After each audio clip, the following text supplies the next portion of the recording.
Assalamualaikum warahmatullahi wabarakatuh. Perkenalkan, nama saya Bunga Sevilla Aura Ristiadi Fontiana dari Fakultas Sains dan Teknologi Universitas Islam Negeri Wali Songo Semarang dari kelas Matematika 2B dengan NIM 22080460040. Saya di sini ingin memberitahu kalian atau memberi tutorial kepada kalian bagaimana sih cara menggunakan aplikasi SPSS yang ada di laptop untuk menghitung data yang nantinya akan digunakan untuk mencari uji dua populasi menggunakan rata-rata, ANAVA, dan juga regresi. Nah, untuk lebih lengkapnya simak video berikut ini. Let's go! Jadi, langkah pertama itu di sini sudah ada laptop. Nih, yang pertama tentunya kita harus membuka aplikasinya terlebih dahulu. Mari kita cari SPSS. Nah, kita dulu ya. Lama banget loadingnya.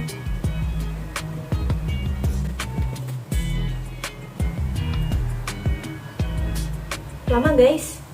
Lanjut part 2. Oke, udah kebuka nih aplikasinya. Guys, ketika kalian pertama membuka aplikasi, tampilannya pastinya kan akan seperti ini.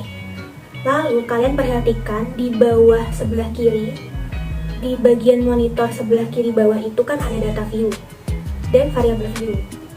Kita langsung saja klik yang variable view seperti ini. Kemudian kalian masukkan nilai dan pupuk. Nilainya itu di caps lock ya, biar kelihatan. Nilai. Ketik nilai, kemudian di enter, kemudian ketik pupuk. Enter lagi. Setelah itu perhatikan di kolom type, tipe. Ini yang nilai tetap numerik dan yang pupuk diganti ke string. Kenapa? Karena yang pupuk ini nanti inputannya berupa huruf, bukan angka. Jadi kita harus mengubahnya dulu menjadi string. Kemudian klik OK. Kemudian perhatikan yang kolom desimal. Yang desimal ini di-nolkan semua dua-duanya. Setelah itu masuk ke kolom values.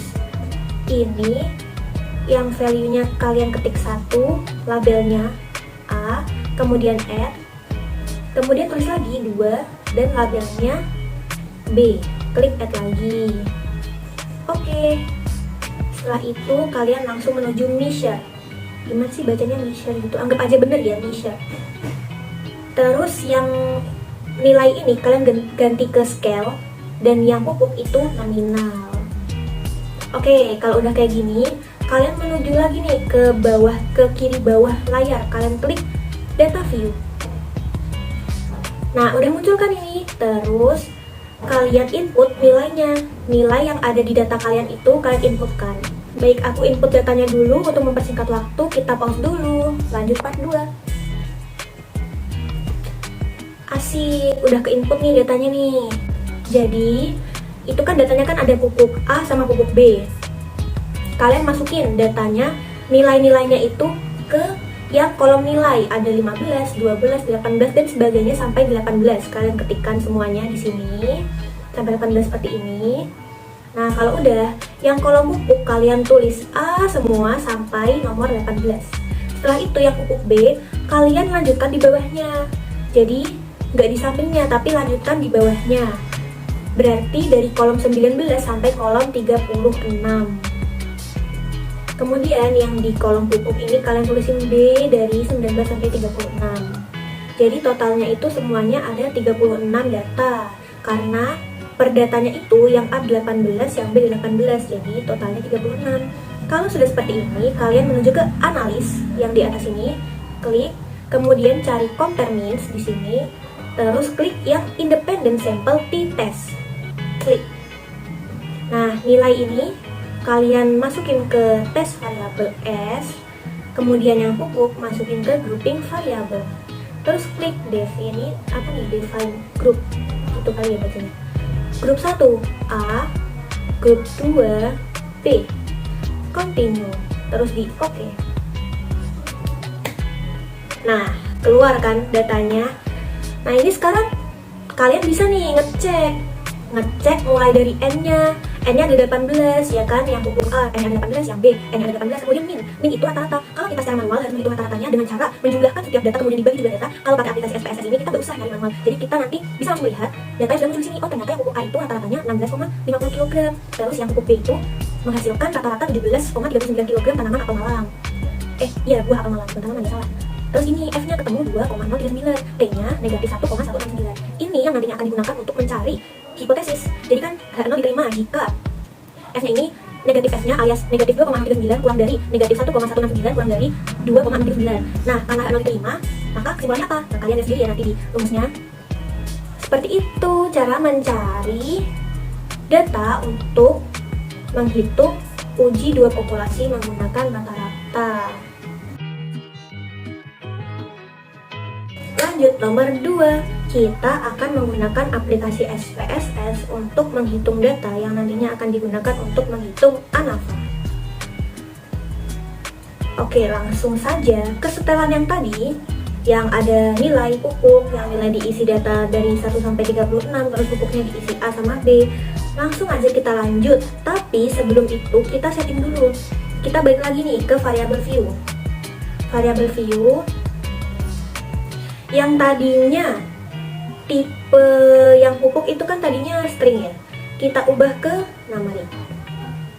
Oke, kemudian ke values. Ini tadi kan baru ada 1 sama dengan A, 2 sama dengan B. Kita tambahin lagi nih value-nya 3, label C. Oke, jadi ada A, B sama C. Dah, terus measure-nya kita ganti scale. Kalau udah kayak gini, kita balik ke data view. Terus kita isi lagi di tabel yang nilai, di kolom nilainya ini. Dari mulai 37 sampai 54 kita isi datanya yang ada di soal. Kita isi mulai dari 17, 18, 20, 19 dan seterusnya. Lanjut part 2. Nah, udah keisi. Terus karena yang di pupuk ini tipenya udah bukan string lagi, alias tipenya kan numerik sekarang ya. Jadi kita ganti yang tadinya A, B, kita ganti yang A itu kita ganti angka 1 sampai 18 ini. Terus yang B mulai dari kolom 19, mulai dari ya nomor 19, kita ganti angka 2 sampai ke nomor 36. Kemudian dari nomor 37 sampai 54 kita isi 3. Jadi di pupuk ini kita isi angka 1, 2, sama 3 ya. Kalau udah kayak gitu, kita ke analis. Klik, terus compare means. Terus yang ini, one way ANOVA. Yang nilai kita masukin ke dependent list. Terus yang pupuk kita masukin ke faktor. Kayak gini. Terus oke. Ini keluar ANOVA-nya. Jadi ternyata itu rata-rata, bentar kertas gimana ya? Apa sih ini? Ini. Ya, rata-rata keseluruhan. Bukan, salah. Ini SST-nya itu ketemunya 28,44. Nah, ini nih, ketemu nih 28,44. Terus yang SSE ini tuh, kalau ini tabelan SSE, ketemu 82, sekian. Terus DF-nya ini 2 ini didapetin dari 3 dikurangi 1. Terus yang 51 ini didapetin dari 54 dikurangi 3. Dan totalnya ini 5 tambah 2. Terus minnya ini, yang itu min dari apa sih? Oh, ini MSD. Terus yang min square ini itu MSD-nya ya teman-teman. Ini hasilnya 4,22. Iya, betul. Terus yang MSE-nya 5,537. Oh iya benar guys. Itu ketemu semua nih di sini. Terus yang F-nya itu ketemu 2,9. Wow, impresif. Ini sangat mempermudah kalian dalam menghitung statistika. Ini banyak banget.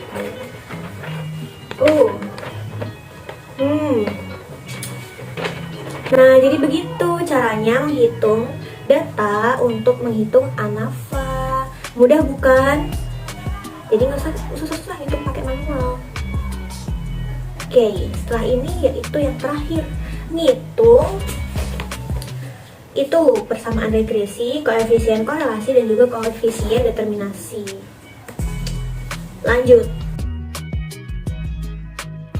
Terakhir, kita akan menggunakan aplikasi SPSS untuk mencari data yang nantinya akan digunakan untuk menentukan persamaan regresi, koefisien korelasi, dan juga koefisien determinasinya.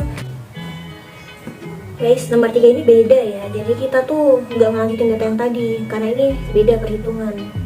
Beda sama tadi, pengujian sama ANAFA. Jadi kita ulang dari awal, kita buka lagi aplikasinya. Terus muncul seperti ini. Terus kita langsung ke variable view, kita masukin. Yang pertama itu kita taruh resiko, klik resiko, ketik resiko, enter. Terus bawahnya ketik keuntungan, enter. Terus ini desimal, ini juga desimal. Desimalnya di setting 2 semua ya, atas bawah. Terus measure-nya kita kasih nominal, apa ya, lupa. Bacanya gimana? Masa gila sih?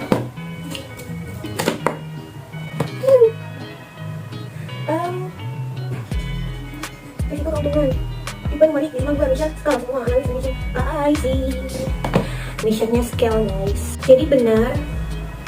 Jadi measure-nya ini kita isi scale semua dua-duanya. Kalau udah, kita balik ke data view. Kita masukin datanya, ada resiko dan keuntungannya. Nah, ini kita masukin semua nih.